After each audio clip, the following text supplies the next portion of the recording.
There's a bit of a call to the wild there with my hello. Where are my ladies? And one.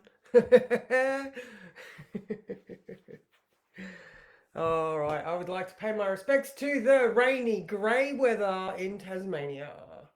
And to the area I'm at is called Lumaranatana. I haven't said it for a while, but there we go. It's raining in Lumaranatana.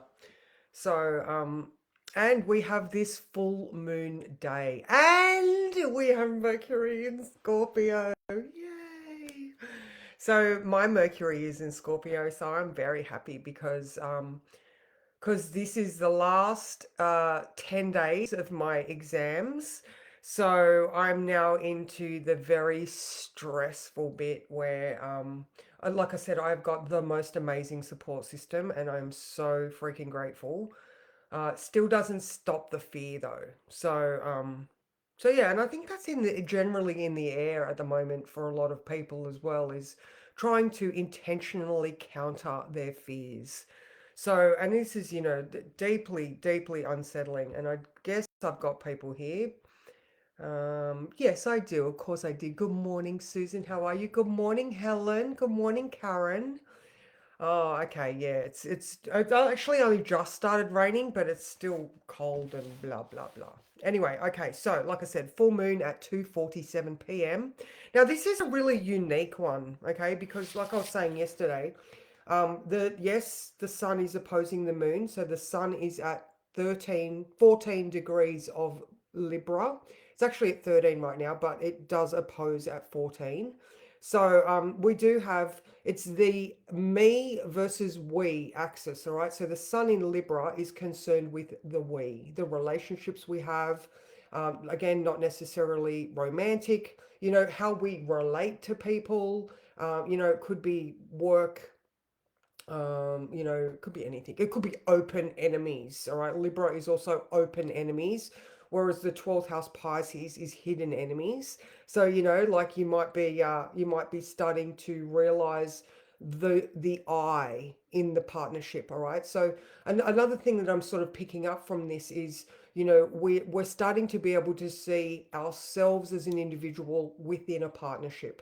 All right. Okay, so now there's no other aspects except for the full moon until after 4:30 when Chiron comes into it. All right, so the moon starts to go into conjunction with Chiron. All right, so it's not at its conjunction point, but it starts. All right, it's not conjunct Chiron until 9 a.m. tomorrow morning. So from 4:30 onwards is when it starts that conjunction to Chiron and also starts its in conjunct to the south node. So that is that.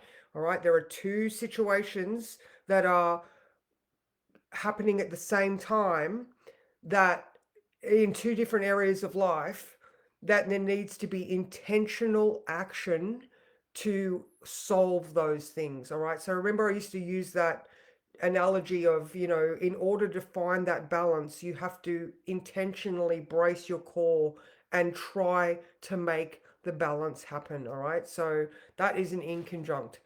There is tension and adjustment required. So I like this though, because with this, Mars is not so the ruler of the full moon, Mars, Aries moon, is not making any aspects. The sun not making any aspects. All right. So when we have these types of experiences, these are unaspect pluses, planets, they're doing their own thing. They are acting under their own steam, then they're speaking their own words, they're like having conversations with themselves. So I don't know, I just had the image of someone frustrated walking around muttering to themselves. All right. So and I like it because it is, who are you? All right. This is the who are you? Who am I becoming? Who am I in this relationship? Mercury is doing a lot of at the moment too. So he currently right now, all right. So Mercury is in conjunct Neptune. So there might need to be with Scorpio, Mercury going into Scorpio and starting to investigate. All right. That's Mercury in Scorpio is the private investigator, or, you know, um, uh, Mercury's able to travel in between the worlds as well. He's the only god that can do that. So he can go both into the underworld in Scorpio and also flit around everywhere else. So Mercury is looking at Neptune and going, do I really actually believe that? Mercury is remembering that Neptune is in Aries, Mars's sign. All right. So there could be some really harsh beliefs around yourself. Maybe you give away your power in relationships. All right, so there's a lot of like, the next aspect is Mercury is in conjunct that Uranus in Gemini. All right, so Mercury in Scorpio, Uranus in Gemini is being ruled by Mercury in Scorpio. So while we are traversing these depths, we might find out some harsh truths about ourselves or our beliefs because Mercury in Scorpio being ruled, modern ruler, Pluto. Mercury is square Pluto. All right. So I'm bringing back in the modern rulerships just because they're in my exams right now. So, you know, so that you can just see how there's this whole sphere of depth that is coming up. All right. So in the words, I wrote, you're in trouble when there is silent tension rather than yelling. Like when there's silence, you're like, fuck, oh my God, somebody's so angry that they're fuming. But this is like maybe that, that person walking around muttering to themselves because they just can't process. All right, so we did just also have so yeah, that Mercury in conjunct Neptune was at 9 a.m. There was something else. No, no, I'm imagining things. All right, so that square to Pluto is 1:30 tomorrow morning. All right, so we're right in that as well. Okay, so a lot of these things that are happening, and then the full moon's at 2:47. All right, so you can see how it's a very complicated full moon. Complicated yet so fucking simple. The simplicity of it is, oh, look at all these people. Okay. Good morning, Simone. Good morning, Domi. Good morning, Deb. So, okay. So, yeah, the silent tension rather than yelling. So it's a broody, intense day where words are the weapons of choice. So think long and hard before you say what you really think. All right, I did put some extra words on the end of that. It may just be time to question your beliefs and shift into a new way of believing in your reality based on a harsh truth that you still may not want to face. All right. And, you know, look, humans shy away from difficult situations. We don't like being put under pressure. I was just having a conversation this morning about, when people are reactive or when they can't control their emotions or they're overwhelmed by their emotions, there's this thing that you stop your emotional development when there is trauma. All right, so we're heading towards Scorpio season.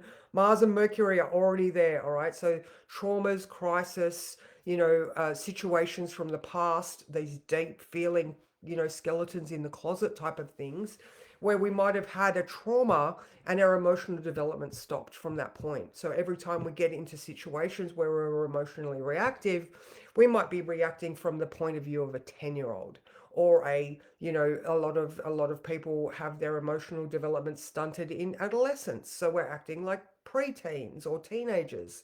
So maybe the fact that the sun and Mars at this full moon are not sort of making any connections is the deep pondering that is just so important for all of the other things that are happening, that Mercury in conjunct Uranus.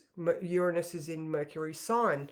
These are, and the Neptune, like it's about beliefs, it's about shifting mindset and understanding. It's about looking within to see what these harsh truths are that we intentionally turn away from because we don't like feeling uncomfortable. All right, Scorpio is the opposite of Taurus. All right, Taurus is all about our senses, comfort, and security. So Scorpio is like, you need to get in that pit. You need to get in that mud. You need to delve around in that dirt and darkness so that you can find those jewels, the diamonds and the gold that are created from pressure underground. All right, so there's a lot, and for me, I'm like, I can feel the juiciness of it, but I'm also empathetic to people that you know, like this is a resonance that I understand. All right. So, you know, we often talk about, you know, or the natal chart. All right. The natal chart is your song, it is your specific song. Every planet and in every position of your chart resonates at its own frequency. And so your natal chart is a song. All right. And so when other planets come around and they connect with those planets, it's like a guitar twang. All right. So you know, then you get all these, you know, mystical sounds and frequencies and blah blah blah.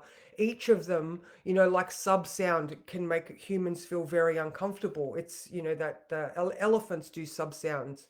You know, predators do sud sounds. So, you know, you can be in the dark, fight or flight, and you can hear that or you can sense that sound and you're like, oh, I'm out of here. All right. So this is the sub sound of Scorpio. All right. So it makes people uncomfortable. All right. However, when we know that, you know, the thing that's just come up then is that our inner light can lead us to where we need to go to face these things. So right now I'm listening to the heroine's journey. All right, so it's the feminine equivalent of the hero's journey, yet, you know, the feminine journey is so different to Joseph Campbell's hero's journey. I do reference it a lot because I believe that, you know, we're all on a quest. There's my Sag moon. We're all on a quest for enlightenment or, you know, knowledge or understanding. And, you know, we have to traverse all landscapes. You know, so we can't be Pollyanna all the time. There is a winter season for a reason. So use this day to, you know, ponder where your power lay, you know, is because it is the Aries moon, it is the I am moon. All right. So who are you in relationships? Who are you at work? You know, when you are interacting with other people at work, or when you're interacting with your loved ones or your partner, you know, where do you give away your power?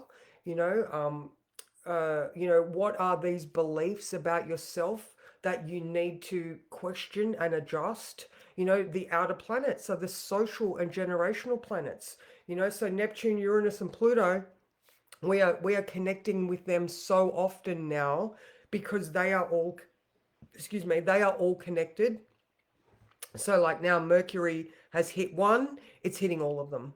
All right, so we're going through some very deep generational transpersonal changes, and you know, we're heading into Scorpio season. So some of the planets are there already, and this is, you know, this is the get ready, guys, because you know, you're going to need to question yourself so much more, that this is like the opening chapter of the next, say, 6 weeks. All right, so because, you know, sun's halfway through Libra, there's an, you know, in 6 weeks it will be leaving Scorpio. So, you know, this is just an opportunity for you to start that process now. Or anyway, that's how I'm sort of feeling it and taking it right now. Let's click the button and say hello to some more people.